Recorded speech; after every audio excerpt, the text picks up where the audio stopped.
Hey guys, welcome back to Life is Short and So Am I. I'm sorry it's been a little bit since I've made a video. It's been kind of hectic in my world lately. A lot of news. I wasn't feeling very well last week at all, and so I kind of took some time to mentally rest and physically rest as well. I kind of wanted to start this video. This one is, the one with the big news. Well, I got some news around my health yesterday, and it's not the kind of news that anybody hopes for. I went to my cardiologist.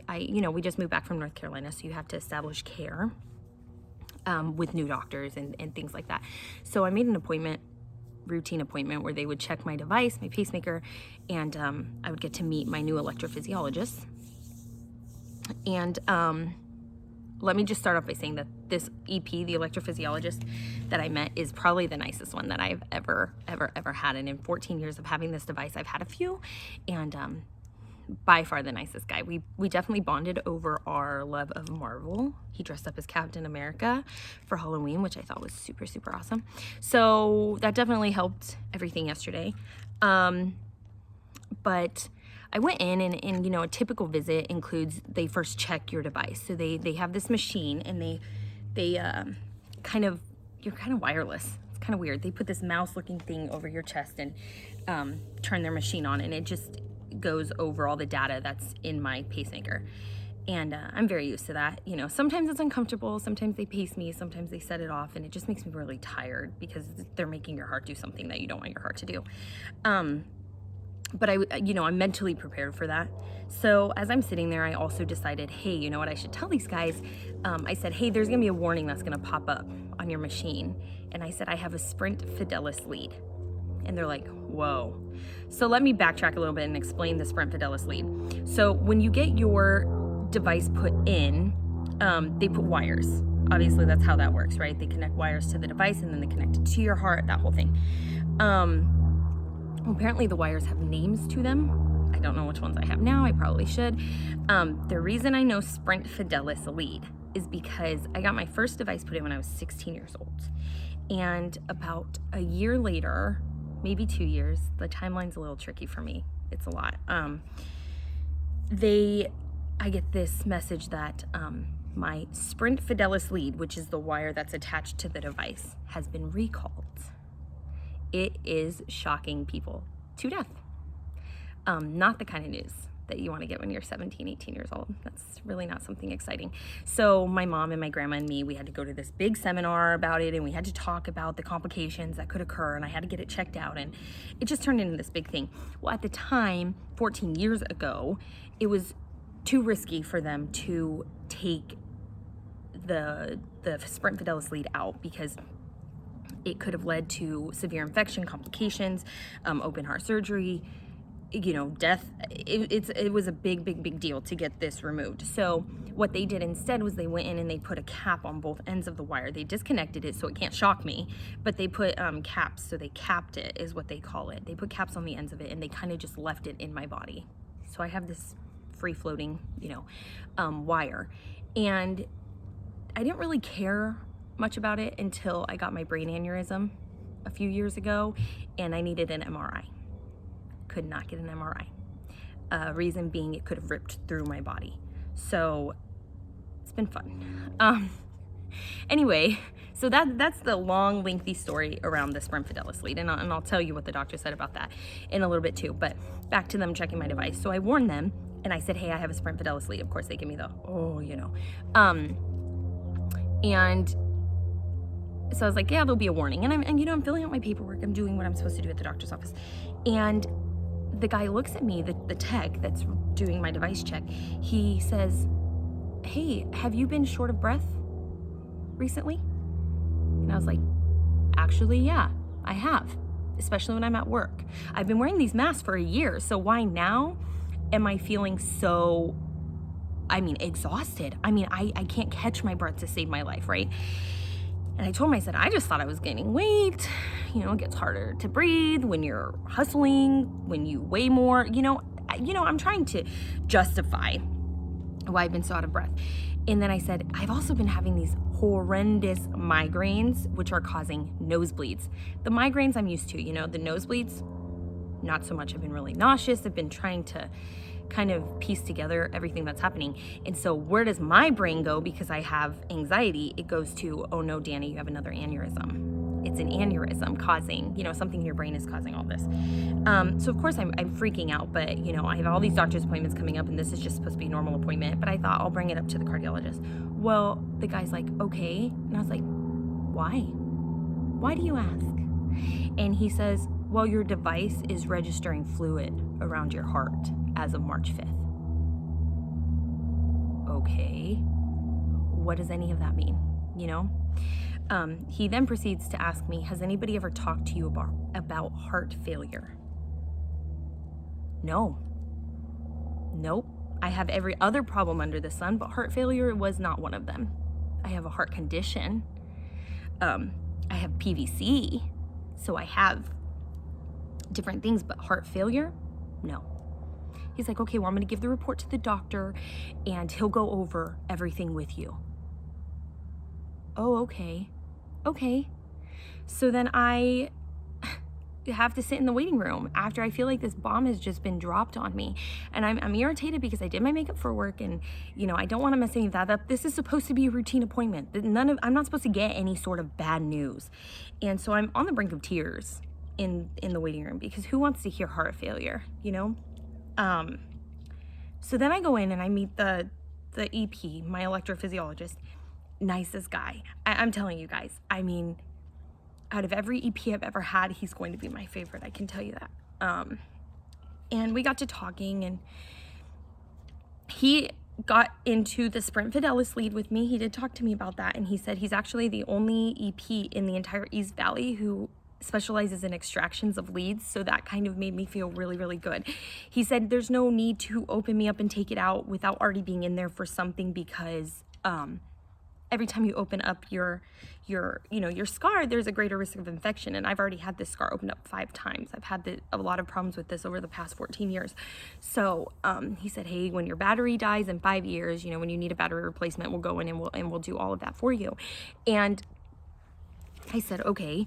I said, that sounds good, you know, and he goes, don't worry, the risk of infection, the risk of heart surgery, the risk of death, all that, he goes, it has decreased exponentially, which I would expect in 14 years, you know, naturally. So that was, I mean, I guess a positive to it. Hopefully I'll be able to get the wire out. But now back to the fluid around my heart. Yeah, he has no clue why, what's causing it. I've had a really low heart rate, like 50s low, which is really low for somebody who struggles with high functioning anxiety as well. So usually you expect it to be a lot higher, but mine has been so low. And he told me that could explain being lethargic all the time. It could explain the nausea. It could explain the nosebleeds. It could explain the headaches. It could explain my shortness of breath, all of it. My heart is really struggling to work the way it's supposed to work. And if there is fluid buildup around the heart, that could be a complication. Sorry, it's a lot. They're gonna put me on a heart monitor for 14 days. I go back March 31st and they're gonna put me on that. He's gonna check it, see what's going on. He said there could be a chance that maybe because I only have one wire attached to my pacemaker, they need to go in and attach a second one that kind of monitors the bottom chamber of my heart as well and kind of keeps that going. If my heart rate drops too low, you know, it'll pace me and then shock me if it has to. So there is talk of putting in a second wire depending on the results, you know, pending results of the test. If not, they may need to go in and drain the fluid. And you know, worst case scenario, we talk heart failure and where I go from there. This has been a lot and I don't normally cry over my health stuff because you guys, I have had bad news. I am riddled with bad news all of the time. My whole health history is bad news after bad news and I'm used to it. But the problem with this is, and I'm going to explain something to you guys. This is what anxiety does. Okay, my anxiety is a form of PTSD. It's medical PTSD, meaning that I've had so many medical issues that I struggle with really, really, really bad PTSD from it all, which leads to my anxiety. So anytime I get a headache, I think I have an aneurysm. Anytime I get heart palpitations, I think I'm dying and I have a heart attack. It is not something I wish on my worst enemy. But here's the thing. With anxiety, it makes your brain just think the absolute worst all the time. My anxiety is not I want to run my car off the side of the road. You know, that's not my anxiety. That's not my depression. Mine is, what if my car ran off the road and I died? It's never I want that to happen. It's that fear. And for all my Christian friends who are going to tell me, what do you have to fear? You get to go to heaven. You're right. You're right. And I know that. So thanks for that, Linda. No, but seriously, I know that. And you know, I get that. I'm going to get to go see Jesus one day and I'm going to get to see my grandma. But not yet. You know, that's where my anxiety comes from, is leaving my beautiful babies behind.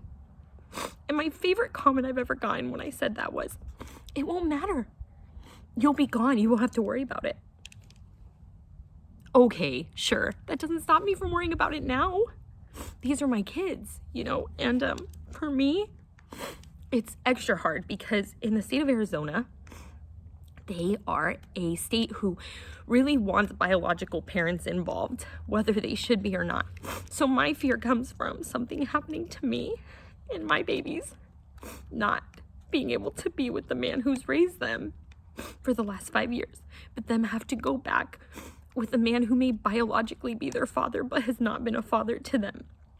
I mean, Cody has done more for these kids than my ex-husband did and has done in Emma's 11 years of life. So it's scary, you know, and there's a lot of mom guilt. There's a lot there, and that's what my anxiety does, is it says, this will kill your kids. This will be the worst thing that ever happens to them because they won't get to go along with their normal life with their brother and their dad who love them. They're going to have to go live a life that they don't want to live. And don't get me wrong, I have a lot of friends and family who have guaranteed me that that won't happen, you know. They know that's my biggest fear. But it doesn't take the anxiety away. It doesn't take the panic away. So, you know, I drive a long way to work, and on my way home last night, I got in a nice heated discussion with God. And it's not the why me. It's not. It can't be the why me because there's always a reason. And I do believe that. It was the not yet. You don't take me from my babies. It was the tell me why all of this is happening. Give me a break. It was a lot of give me a break. I just need good news for once, because I am so done with the bad news. I am so done. I'm so burnt out with it. You know, I feel like every turn I make, there's something with my health that's just unexpected, and it's a lot. It's been a lot for me to deal with. I will tell you guys, for anybody who struggles with anxiety and depression, man, is it a tricky world out there. There's such a stigma around mental health, and it drives me up a wall. You know, if you break your arm and you're in a cast, I don't say, oh, well, why did you break your arm? There's no reason for that. It's okay. It's okay. You don't need that cast. No, I would never do that to you. I would never belittle anything that you have. Oh, you have strep? Why do you have strep? There's no reason for that. You're fine. So stop. To everybody out there, stop with the, why do you have anxiety? There's no reason to be sad. There's no reason to be anxious. Look, listen, I know, okay? I get that. My brain doesn't get that, okay? And it is a battle. It is such a battle. There is nothing wrong with getting help, getting medicine, talking to a doctor, talking to friends, talking to loved ones. Instead of why do you have anxiety, how about we start asking, how can I help you? What can I do for you? It's serious, you guys. It is a serious, serious thing. And I'm so tired of the stigma around it, okay? We have it. And we're doing the absolute best we can with it. But when you tell us to get over it or calm down, oh my God, those are the two worst words you can tell somebody who has anxiety. But when you tell us to calm down, or that there's no reason to be sad and there's no reason to have anxiety, you make us feel stupid. I'm just letting you know that right now. You make us feel so dumb and so little. This is something we can't control. And we try. I try very hard.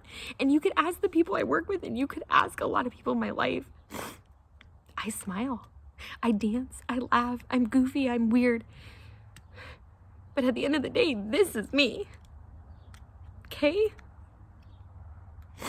So check on your friends.